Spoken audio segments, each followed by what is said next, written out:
Hey, what's going on, everybody? Welcome back. So if you're new to VPNs, maybe you're not sure what they're all about and how to use them, well, this video is for you. I've got 3 options as far as VPNs here. If you don't like one, you can go for the other. And I'll also talk a little bit about what a VPN is in the first place.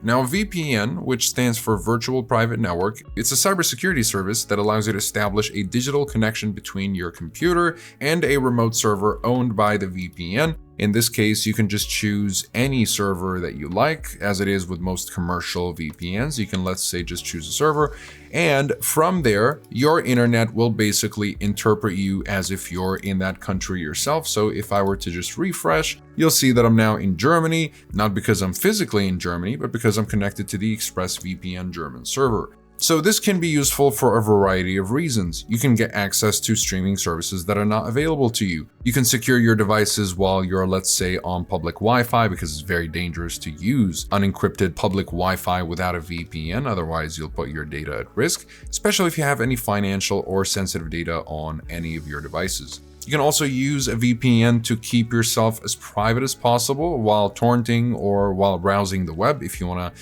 stay as anonymous as possible, or just not let your ISP or government know what you're doing online. Using a VPN is great for that. You can also use a VPN to access foreign markets, and there are a bunch of other benefits depending on which VPN you actually go for, because VPNs like Nord and Surfshark, for example, have a bunch of bonus features, while ExpressVPN kind of keeps it simple and it focuses on making the VPN as easy to use as possible.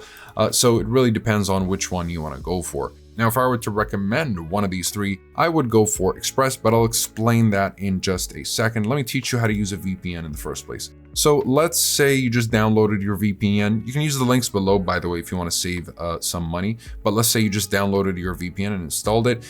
You've got yourself the subscription. After you downloaded it, you can log in with a code or your credentials, and you'll have access to the application, as you can tell right here. So let's say you got ExpressVPN. Well, there are a few things you want to understand about the VPN. First off, you have the kill switch, and the kill switch will stop your internet connection if the VPN disconnects unexpectedly. And this is just so that your ISP or government or any other outside party will never be able to see what you're doing online, even if the VPN gets disconnected. So this will just prevent any leaks or potential rare IP leaks and whatnot. Now, split tunneling is a great feature that you won't find on Apple devices due to the technical complexities of Apple devices, but this is a great feature that is maybe not so necessary, but it's really nice to have. So this will allow you to choose which applications are routed through the VPN and which are not. So I can have my VPN only affect QBitTorrent or whatever other application that I choose. You can also add other apps from here. So I can have these 2 apps not use the VPN or use the VPN. So it's a pretty nice feature, of course, while leaving the rest of your connection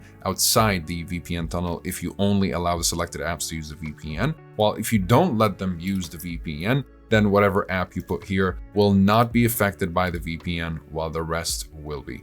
So it's a pretty useful feature in case that's something you're interested in. It is only available on Android and Windows devices, and I believe Linux. So these are 2 security features that you'll also find in NordVPN right here. You've got the kill switch and split tunneling, and it's the same thing with Surfshark. You'll find it here. The kill switch and split tunneling is called bypasser here. So now that you understand what the kill switch and split tunneling are about, you can use them if you want, if you need them, of course. And finally, you want to make sure you're using the best performing protocol. You can always go with automatic on all the VPNs and they'll work just fine, but I always like to go with the fastest protocol for the best connection at all times. So that'll be the WireGuard with Surfshark. If we go to NordVPN, you'll notice it'll be called NordLynx, and it'll be the lightweight UDP protocol with ExpressVPN. And that is basically it. Now, if you'd like to learn a little bit more about these VPNs, as far as the privacy policy, speed, streaming and torrenting capabilities, as well as security and features, I just wanted to give you guys a quick brief. But for more, you'll find full reviews down below, as well as links to pricing and discounts if you're interested in getting any of these. And out of curiosity, I did contact ExpressVPN, and it seems like most people end up spending way more money on the monthly plan than if they had gone with the yearly plan, because the typical pattern is that people get the monthly plan thinking they're only going to need the VPN for just a month, but they end up renewing because, well, VPN is actually a pretty useful tool, and they keep renewing using the monthly plan, which is way more expensive than just getting the 12-month plan, especially if you get it with the discount of linked below. So if you end up getting any of these VPNs, just keep in mind the longer term plan will always save you much more money in the long term. Unless you know you're going to need the VPN only for a month, then go ahead and get that. Otherwise, you can get the longer term plan so that you can save much more money overall. And there's also a 30-day money-back guarantee, so in case you change your mind during the first 30 days, you can go back on your decision and get yourself the refund. So that is basically it for this video. Again, you'll find the reviews and discounts in the description down below. Besides that, comment below if you have any questions. I'll be happy to answer all of them. Like and subscribe if you'd like to support the channel and stay up to date with everything VPNs and cybersecurity. Thank you guys very much for watching, and I'll see you in the next one. Have a wonderful day.